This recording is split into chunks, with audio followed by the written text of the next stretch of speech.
What's up, everybody? It's your boy Palmerization. You know what we do, guys. You know what? I've been trying to make this video, and this past weekend, I played a lot online. I played on Dueling Nexus. Everybody's got the preference. You know, some people like Dueling Nexus, some people like Dueling Book.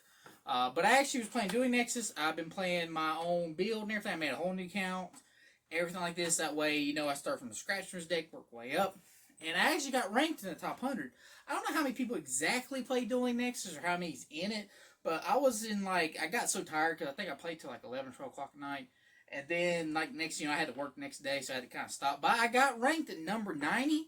And you know what, guys? I got right here to show proof of everything in the screen to show that, like, you know, I'm not fibbing or lying about it. There's also my username. You know, hit me up if you ever want to play online for fun. I'm always gaming doing that. But you know, guys, I'm going to go into my deck profile, what makes mine a little different, a little better, and why I won so much, and how I got ranked, guys. But you know what? Let's get into it. Alright, everybody, let's get into that deck profile. We're first going to start with the Invoke package. It's pretty much the same as everything else. I haven't really got to the spice what makes my deck any different. We're still going to run 3 Alistair Invokers. And, of course, we're going to run 3 Meltdowns, 2 Invocations, and the 1 Terraforming. This is kind of like your normal package for the most part when you're doing the Alistair Invocation package. Nothing really different here, so this will just move on. Next thing I want to talk about is the Dogmatic package. We still run 3 of Nadir's Servants. I mean, this card is so good in so many ways. We're going to keep running it.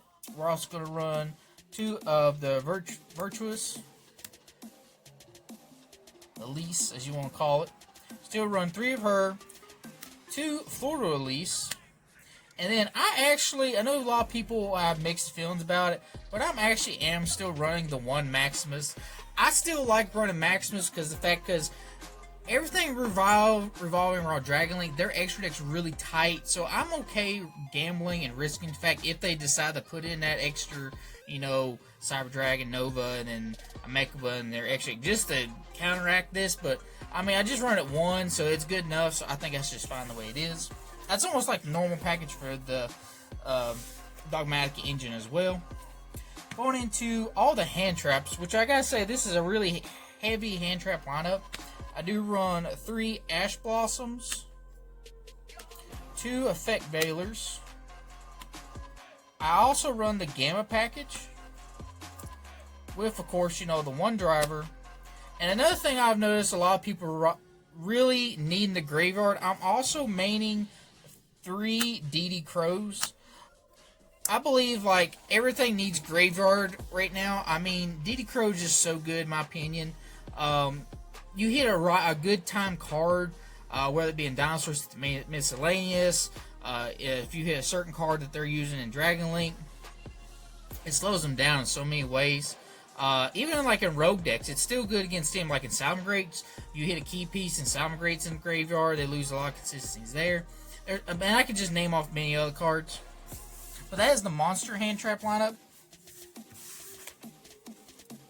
I'm also going to run 3 Infinite Permanences as we go into the traps. I mean, Infinite Permanence is just too good. I don't see why you wouldn't.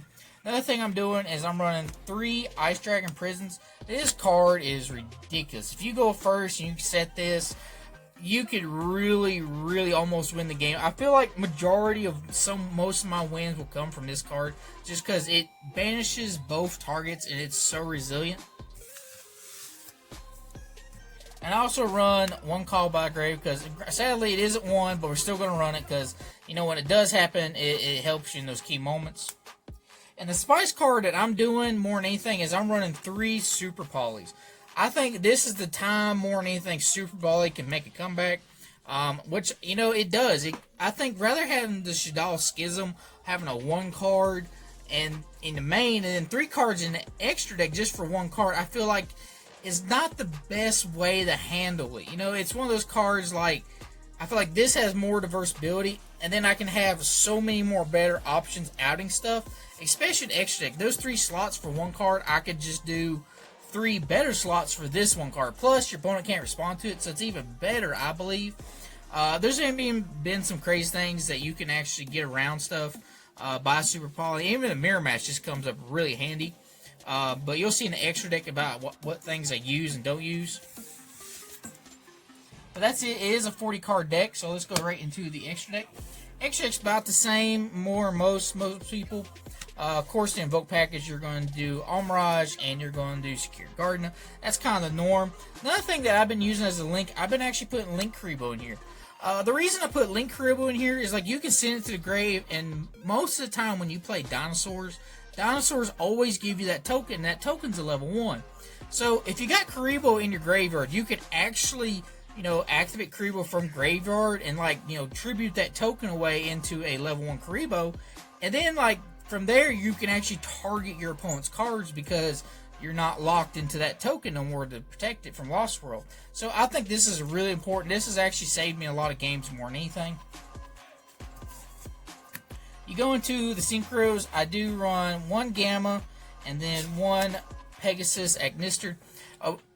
Omega is just really good because even if a card goes to grave, I need to recycle it back to the extra deck or the main deck.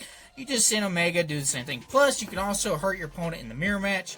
You send Omega because, they got, on the Nadir Servant, you got to send your first 2 first, whoever the priority is, and then your opponent sends 2. So knowing what your opponent sends when you actually go Omega is really key and very important. And Pegasus, just because everybody interrupts, is fun.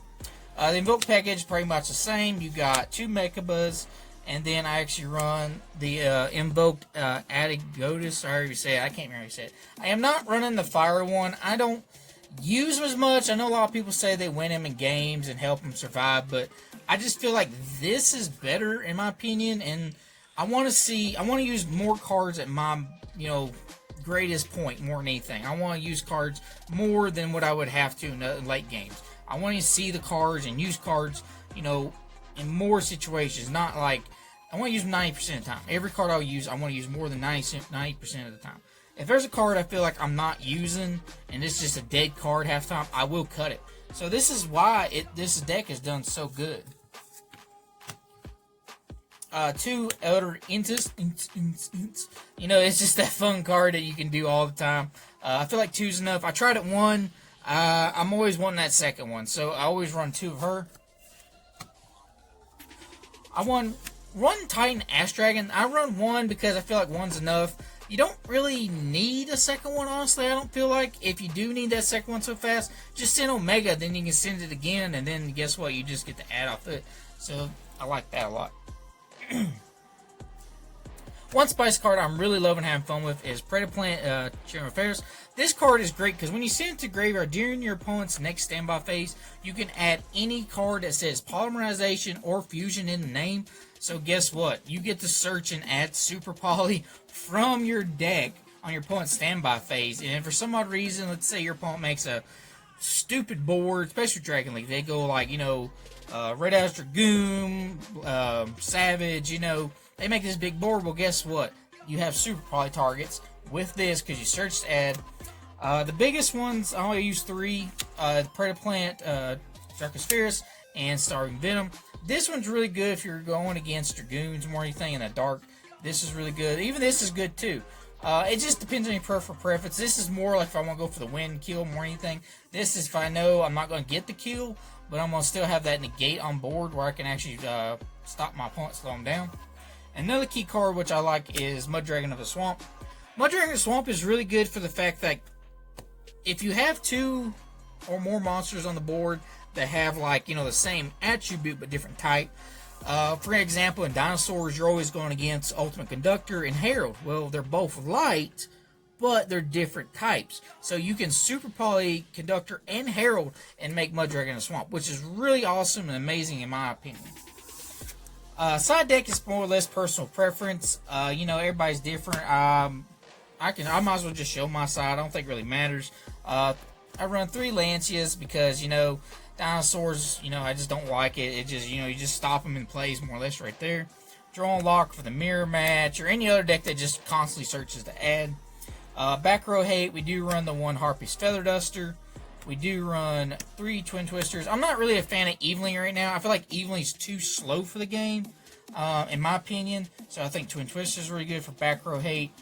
Cosmic Cyclones.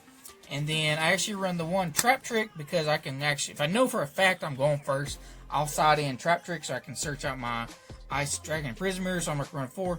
And even though I was dissonant, I am running 1 evenly. I'm not really a fan of it, but I have it anyways. You could change that evenly to a red reboot. You could change it to, I don't know, about anything really. But that's everything for the deck profile, guys. Comment down below. If you ain't, part of my subscribers, be one of my fellow materials, guys. And you know what? I'll catch you later, guys. Love you.